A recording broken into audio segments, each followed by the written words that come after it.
mau kasih tahu nih salah satu sambal terenak yang ada di Makassar. Penasaran? Yuk ikuti kami.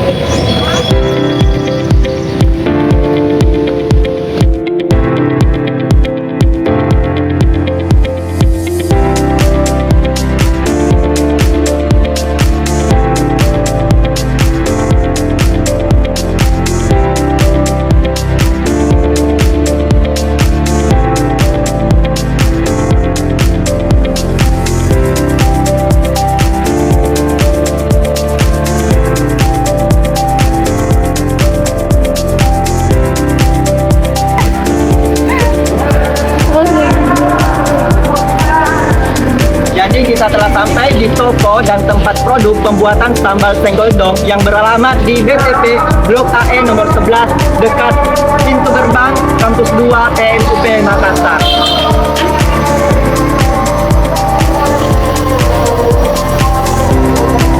Yuk kita inti ke dalam.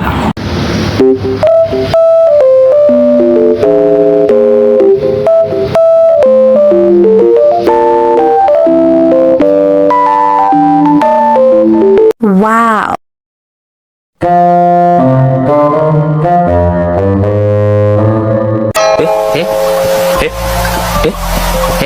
Baik, kita sudah bersama dengan pemilik usaha sambal senggoldong. Nah, ini Kak Makma Ramadhani merupakan pemilik dari usaha sambal senggoldong ini. Iya. Baik Kak, perkenalkan saya Ali Mubarak dari Fakultas Ilmu Sosial dan Hukum Universitas Negeri Makassar dari Prodi Pendidikan Administrasi Perkantoran. Jadi kami ada tugas dari kampus mata kuliah kewirausahaan untuk mencari pelaku usaha serta ingin mencari tahu lebih dalam bagaimana dia membuat usaha sehingga usahanya ini bisa berkembang. Kakak jual ini kan sambal senggoldong Kak. Iya. Saya penasaran Kak, kenapa sambal ini Kak bisa dinamakan sambal senggoldong Kak? Ada senggoldongnya Kak. Bagaimana itu Kak? Oh iya. Pasti penasaran gitu Iya, toh. Kak. Kenapa bisa sambal senggoldong? Kenapa bukan sambal enak? Iya. Sambal super pedis? Kenapa ini saya namakan sambal senggoldong? Karena jujur saya punya akses di TikTok. Saya pasarkan ini di TikTok dan saya punya jargon yang dikenalkan sama orang, yang ditautkan sama orang itu senggoldong. Makma nih bos, senggoldong. Jadi ketika saya punya sambal, ketika saya mau keluarkan produk, saya kepikiran untuk namakan sambal itu sambal senggoldong biar sambalnya nyangkut dengan orangnya. Jadi namanya sambal senggoldong. Begitu. Nah, Terus Kak, kalau boleh tahu kenapa harus sambal? Kenapa nggak buka usaha lain gitu? Kenapa harus Kakak memilih usaha sambal? Kenapa harus sambal? Kenapa bukan snack? Kenapa bukan warung makan apa segala macam gitu? Sebenarnya ini sambal juga saya tidak kepikiran sama sekali kenapa bisa sambal. Sebenarnya awal-awal saya tidak ingin sekali untuk berusaha-usaha sedikit pun karena saya tidak terlalu percaya diri untuk memasarkan produk sendiri. Karena jujur saya tidak terlalu percaya diri karena takutnya tidak laku nih Kak, apakah. Dan ternyata selama saya kayak terima endorse di luar sana itu kayaknya lebih saya lihat kontennya itu rame dimakan, konten makan itu. Jadi saya berpikir bagaimana kalau saya buat produk berhubungan dengan sesuatu yang bisa dimakan. Dan alhasil memang saya suka makan sambal. Saya coba-coba buat 1-2 biji untuk promosikan. Ternyata banyak yang mau. Jadi awalnya saya itu buat cuma varian sambal cumi ji. Ini yang lain-lainnya ini menyusul. Cumi, terus ada cakalang. Ini varian keduanya. Dan ketiganya itu sambal penja, keempat sambal ayam, kelima sambal ini daging oseng mercong.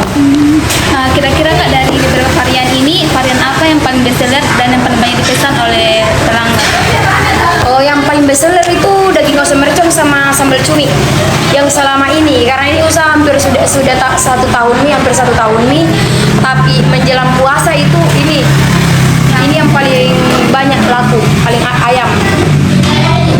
Oh ya Kak, apakah dari awal memang kemasannya sudah seperti ini atau ada tahap-tahapnya baru bisa sampai kemasan ini? Awalnya itu karena kita kan hanya cari-cari kesibukan. Sebenarnya cuma mau tambah-tambah uang kuliah. Dan alhasil itu saya buatnya itu pakai kemasan yang botolan-botolan plastik yang dibikin-bikin saja, botolan plastik. Mungkin followers lama atau yang tahu saya itu awalnya itu sambal botol yang panjang itu plastik.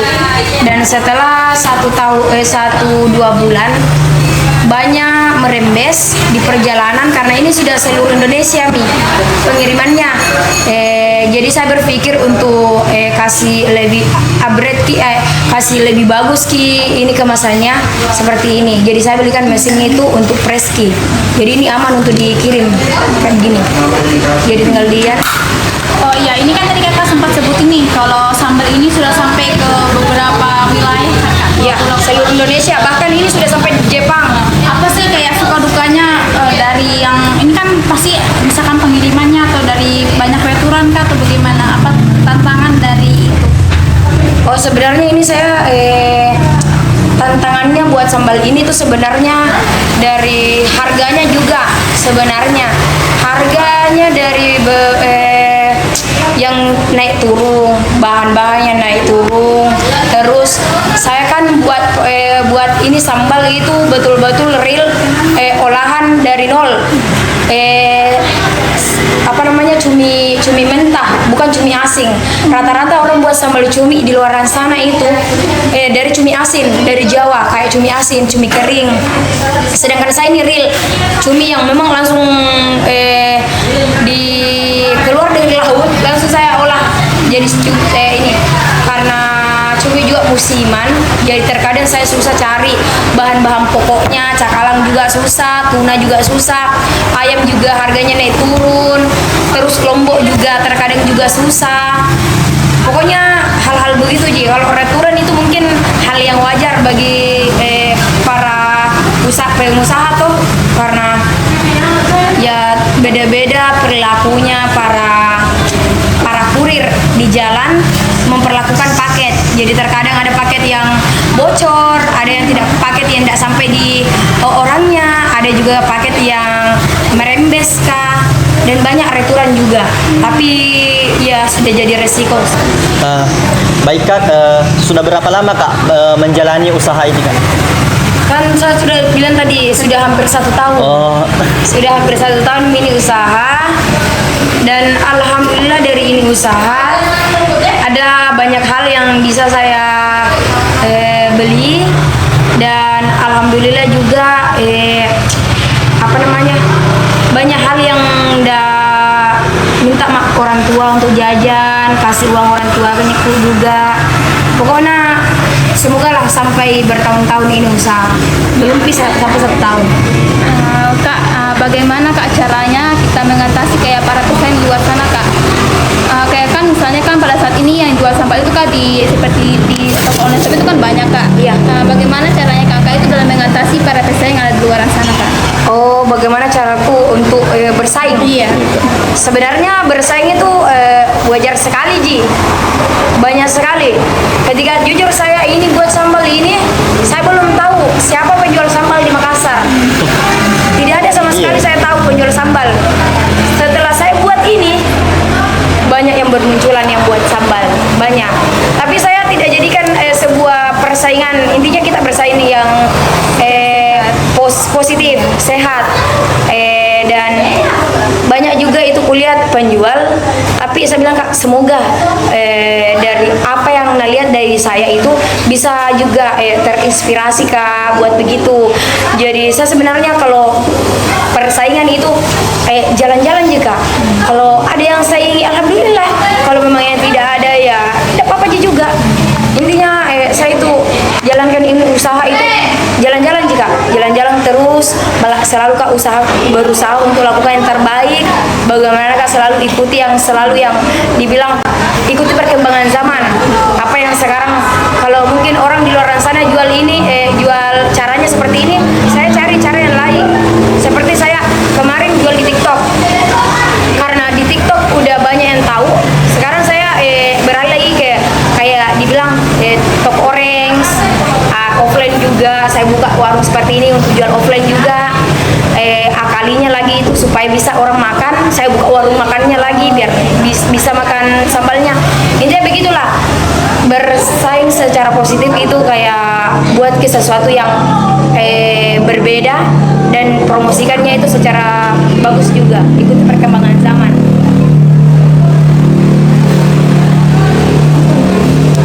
Kira-kira Kak dalam proses pembuatan sambal ini itu kayak membutuhkan berapa karyawan Kak dalam proses produksinya? Tergantung produksinya berapa. Kalau sedikit ya sedikit. Kalau banyak produksinya pastinya juga banyak tenaga yang dibutuhkan. Banyak Kak. Itu palingannya. Misal Kak dalam per hari itu Kak, kira-kira omsetnya itu berapa Kak yang didapat dalam per hari atau per bulan? Tergantung juga produksinya. Kalau banyak juga. Kalau sedikit juga. Tergantung Kak. Terkadang juga saya berpikir ada jika kodong saya untung dari produk ini, karena saya pikir 25.000 kan saya jualkan 25.000. Dari ini kemasannya saja ini hampir 5.000-an. Stikernya ini 1.000, 4.000 ini lebih. Yang ininya kemasannya, lain proses kerjanya, lain isinya. Cabai kan sekarang sudah naik turun, bahkan cabai sekarang itu semenjak bulan puasa tidak pernah turun 50 ribuan per kiloan lah. Dan bukan cuma cabai yang pakai, banyak sekali bahan-bahan. Jadi gue pikir kira-kira untung ada di untung tak ini. Jadi karena mungkin baku tarik-tarik di situ keuntungannya apa segala macam, alhamdulillah ada Ji. Kakak pernah nggak menjual selain di warung kayak di pinggir jalan kah atau dititip di warung orang begitu? Oh ya. Jujur dari awal terbentuknya ini usaha buat kayak ini sambal, saya itu jual sendiri. Saya promosikan di TikTok itu buat ke sampel 20 dan ternyata saya jual di TikTok langsung 1 jam dia sudah hampir 200 pieces. Jadi situ betul-betul waktunya tertutup TikTok Shop. Tertutup TikTok Shop itu saya tidak tahu mau jual di mana. Dan alhasil saya memutuskan untuk langsung terjun ke jalan untuk jual di pinggir jalan. Saya pernah jual di Perintis, saya pernah jual di Petarani. Mungkin orang-orang sudah tahu juga, pernah viral itu yang sampai sekarang juga Taman Pakui indah bisa ditempatin ya. Jualan karena kasus itu juga. Nah, saya pernah di pinggir jalan juga. Kalau nitip ke warung sih enggak pernah, tapi kalau reseller, resellernya sambal sembolo itu mungkin ada 70 orang. Lumayan banget ya. Jadi kalau titip di warung enggak pernah, tapi kalau langsung terjun ke jalan jualan saya pribadi pernah. Apakah kakak ini berpikir untuk membuka cabang di tempat lain? Oh, kalau dibilang berpikir untuk buka cabang ya semuanya pengusaha pasti mau berkembang usahanya toh. Berkembangnya dengan cara pastinya buat bercabang-cabang usahanya. Tapi karena waktunya juga kayak dibilang sekarang saya baru memulai ini usaha, baru belum cukup 1 tahunan. Jadi saya fokus untuk kembangkan dulu satu ini usaha kayak jual offline sekalian juga buat warung makannya. Palingan itu dulu. Insya Allah saya berdoa juga ke depannya bisa berkembang, bisa buat cabang-cabangnya, tapi ya berproses lah. Oh iya Kak, ini kan Kakak usaha sambil kuliah nih. Gimana sih caranya Kakak buat ngatur waktu? Oh iya. Saya ini jalankan ini usaha ini sudah hampir 1 tahunan. Mungkin saya di semester 5 ya. Kayaknya 5, semester 4, semester 5, semester 6. Saya jalankan ini usaha di semester 6. Betul-betul semester 6 itu betul-betul padatnya setengah mati. Padatnya setengah mati, kuliahnya, tugasnya. Tapi karena dengan kuliah itu tergantung dari kita bagaimana cara tak mengatur waktu tak toh. Kalau seumpamanya kuliah tak jam segini, ya saya pergi kuliah jam 7 sampai jam 10. Jam 10 itu pun kalau langsung ke pulang. Saya langsung pulang, langsung bantu lagi kerja orang. Dan saya tipikal orang yang memang pastikan betul-betul itu dosennya masuk atau tidak, karena saya jauh dari BTP kayak Banteng itu jauh. Jadi kalau memang tidak masuk, tidak pergi ke kampus. Jadi saya apalagi kebanyakan online gitu. Jadi alhamdulillah banyak waktu untuk kembangkan ini usaha. Begini Kak, Kak selama menjual apakah ada kendala atau perkataan dari orang luar sana bilang wah menjual sambal memangnya bisa laku begitu Kak? Apakah ada kayak cacian begitu Kak dari orang luar sana? Pasti banyak sekali cacian. Dari dibilang mie sedikit isinya, dari dibilang mie basi, dari dibilang mie mahal. Banyak sekali caciannya. Apalagi dia bilang juga enggak kurang bersih begitu segala macam. Packingannya jelek. Banyaklah caciannya orang-orang di luar sana. Tapi dari cacian itu saya selalu kayak belajar untuk perbaiki kesalahannya. Saya pikir juga sampai kapan juga kita mau dengarkan orang-orang tuh di luar sana, sedangkan dia nggak tahu perjuangan nggak tahu kerjanya bagaimana. Dan tidak mungkin itu saya jual produk yang tidak bagus basi, sedangkan saya kasih COD orang. Kalau basi otomatis diretur lah, saya yang rugi. Nah, jadi ya begitulah intinya, kita fokus ke depan. Ada cacian atau yang bagus-bagus diterima, yang jelek diterima dijadikan pembelajaran, tapi yang jelek-jelek ya tidak diterima. Oke Kak, ini terakhir dari saya nih, kita mau nanya untuk anak-anak muda nih yang mau juga memulai bisnis kayak Kakak, apa sih yang harus disiapkan untuk bisa berbisnis kayak Kakak? Anak-anak muda sebenarnya itu betul-betul saya berpikir Kak, anak-anak muda di luar sana atau para mahasiswa di luar sana yang sia-siakan waktu tak. Anak muda waktunya itu berjuang. Anak muda itu waktunya berjuang dan waktunya betul-betul kritis pemikirannya di situ. Harus betul-betul cari kesibukan, berpikir untuk bagaimana ini waktu ini saya mudaku, waktu semangatku ini ku gunakan betul-betul untuk perbaiki masa depan ke depannya. Jangan sampai lewat nih masamu tidak sanggup untuk berpikir, banyak nih beban pikiranmu baru berpikir mau usaha. Kan tidak bisa mito. Jadi anak muda di luar sana, kalau jangan tunda-tunda untuk lakukan usaha. Jangan kita terbatas karena bilang udah ada modalku. Ya memang usaha itu penuh pengorbanan kok. Jadi kalau memang ada sedikit uangmu selipkan berpikir kok usaha apa yang kira-kira bisa kau kembangkan, tapi jangan keluar dari basic. Itu di palingan. Mungkin itu aja wawancara yang bisa saya kami tanyain. Makasih atas waktunya. Semoga usaha Kakak lancar, terus berkembang lagi ke depan. Amin. Dan semoga kalian datang ke sini terinspirasi, bisa juga buat sesuatu hal yang kalian bisa kembangkan. Kalau basicmu di dunia kuliner boleh kembangkan, kalau basicmu di dunia teknologi apa segala macam, intinya itu masa mudamu itu gunakan betul Ki. Saya alhamdulillah sekarang itu betul-betul tidak ada henti-hentiku berusaha berpikir bagaimana apalagi kenapa waktu ini tidak menutup kemungkinan suatu saat nanti ke depannya tidak seperti ini keadaannya. Jadi gunakan ke waktuku sekarang. Oke? Baik Kak. Terima kasih Kak. Baik, terima kasih. Mari Kak. Oke. You take the man out of the. And when I'm back in Chicago, I feel it.